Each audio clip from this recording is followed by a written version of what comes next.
So when we experience challenge in life, we're going to have an attitude that we take towards it.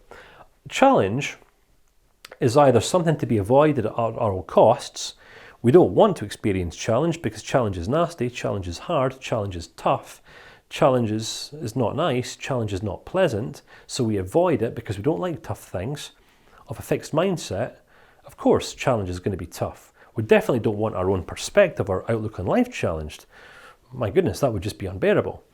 However, when we're of a growth mindset, we take a bit of a different, a slightly healthier attitude towards challenge. And this is that all challenge presents us with opportunity to work hard, to change and to grow. So when someone comes along and presents us with a perspective that perhaps we might not even initially like to begin with, well, we can reject it and dismiss it, or we can reflect upon it, we can consider it. And even when we arrive at a conclusion, if we still decide to reject this new perspective, at least we're going to understand why. We're not just being emotionally reactive. I don't like that because it's wrong, because that would be immature. That would be silly, wouldn't it?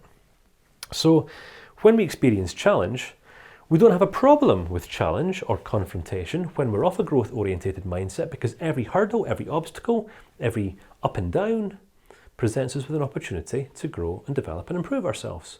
Therefore, it's okay. So then we have and take an attitude towards feedback. Now, we're all in receipt of feedback all of the time. The meaning of our communications can be found in the response that we get from people, right? So if we find ourselves very, very popular, people love being in our company, they're kind of knocking, beating our door down to spend time with us, that's going to be because we've learned how to communicate well. That within itself we can take as feedback. If, however, we find ourselves a little bit kind of socially isolated, people don't like being in our company, well, we can spend our days beating ourselves up and say, boo-hoo-hoo, people don't like me, I'm a bad person, I'm not good enough. But that, again, is just an expression of immaturity and a fixed mind that is not willing to grow. All right? We receive feedback, for better or for worse, and we take it personally.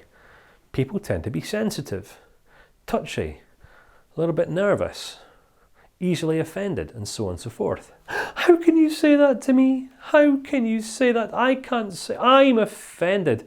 Kind of like we're entitled not to be offended in life.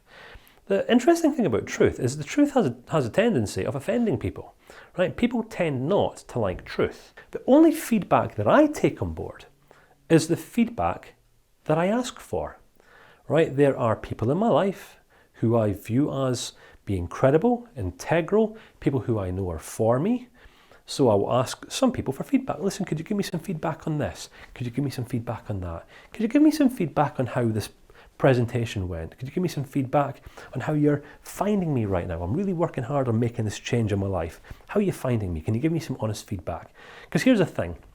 We can trust people that give us honest feedback.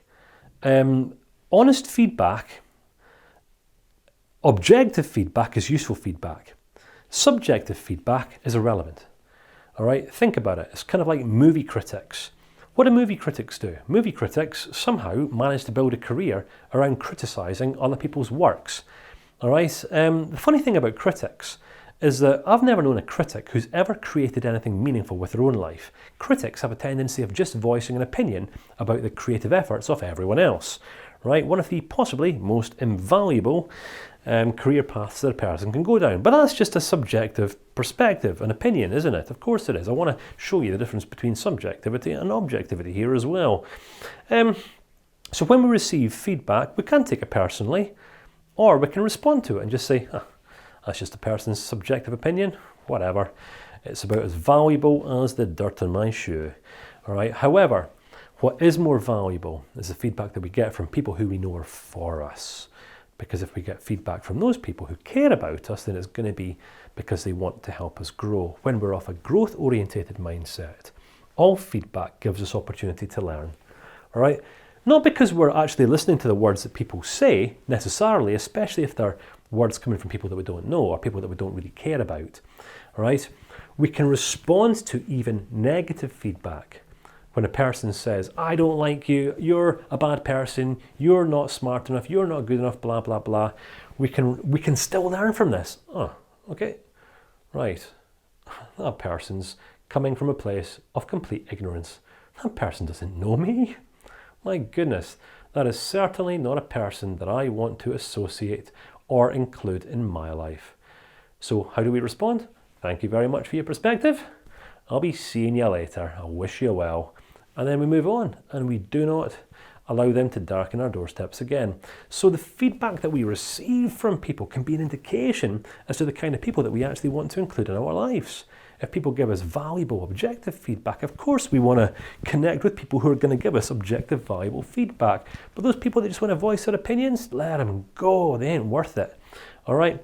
So the attitude that we then take towards feedback, if we're of a fixed mindset, we'll take it personally, we'll take offense, we'll be overly sensitive. But when we're of a growth mindset, all feedback gives us an opportunity to respond to it maturely, wisely, in a healthy manner.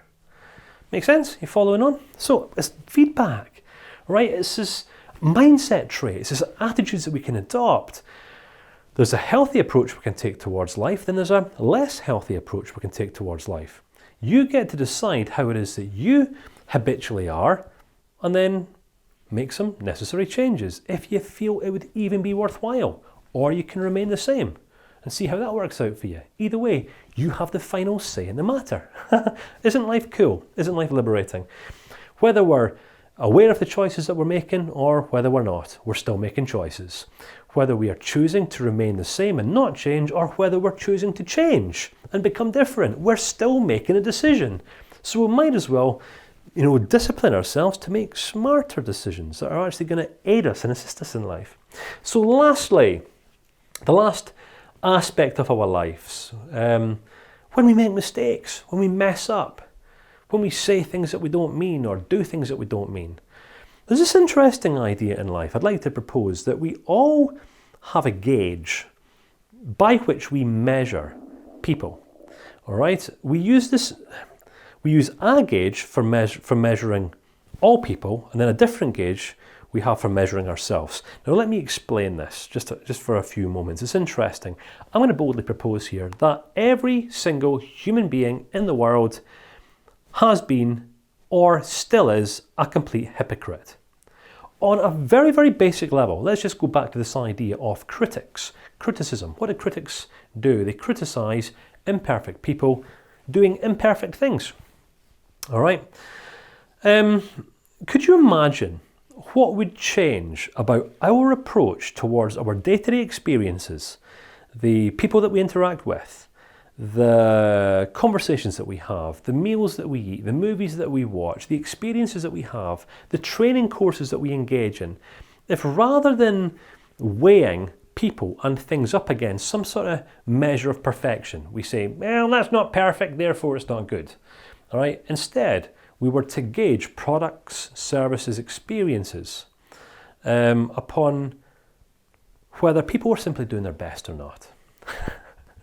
Because doing our best is an attitude towards life. All right? Regardless of whether we're doing our best or whether we're not doing our best, we're still going to make mistakes.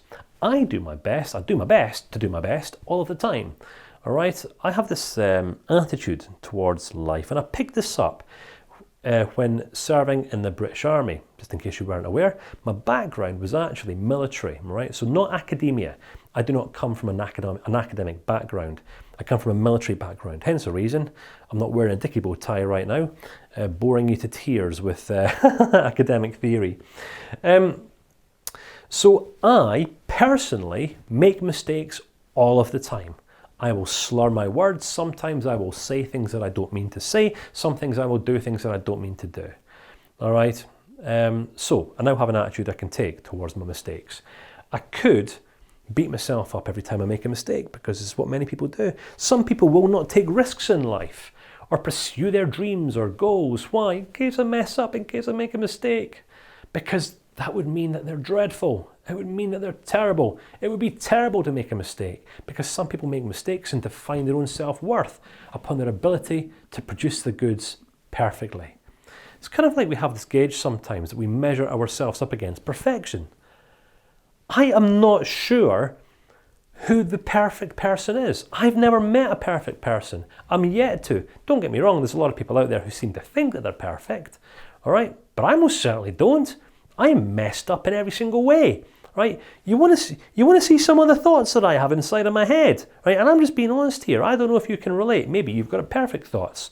Maybe you just think lovely things all the time. I most certainly don't, right? I have to work really hard to manage my thoughts, regulate myself.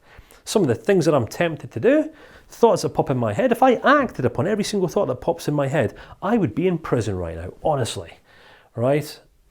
I shall say no more. Now, I'm being honest.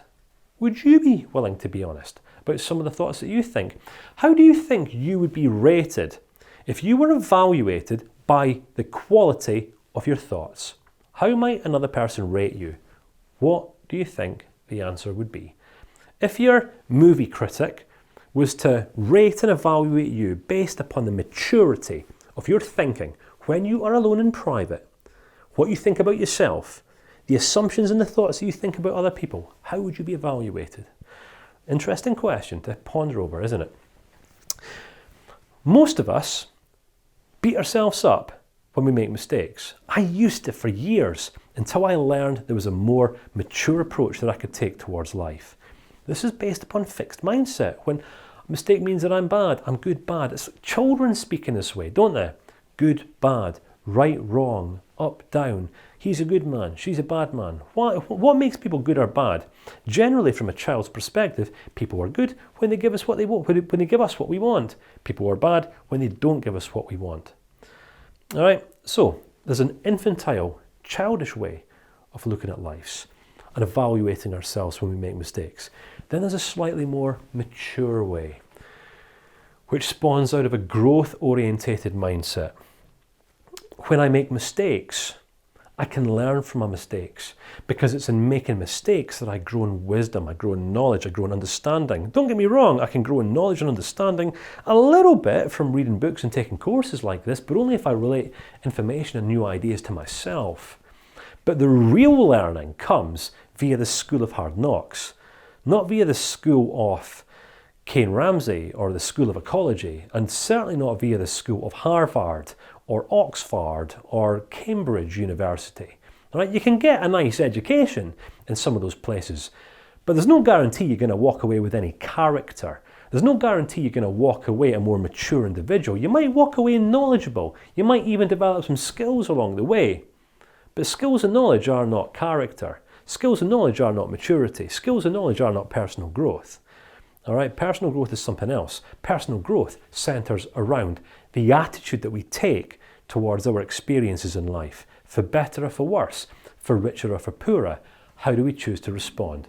When we mess up, do we beat ourselves up? Or do we say, oh my goodness, what can I learn from this? I certainly am going to do this again, and here's the reason why.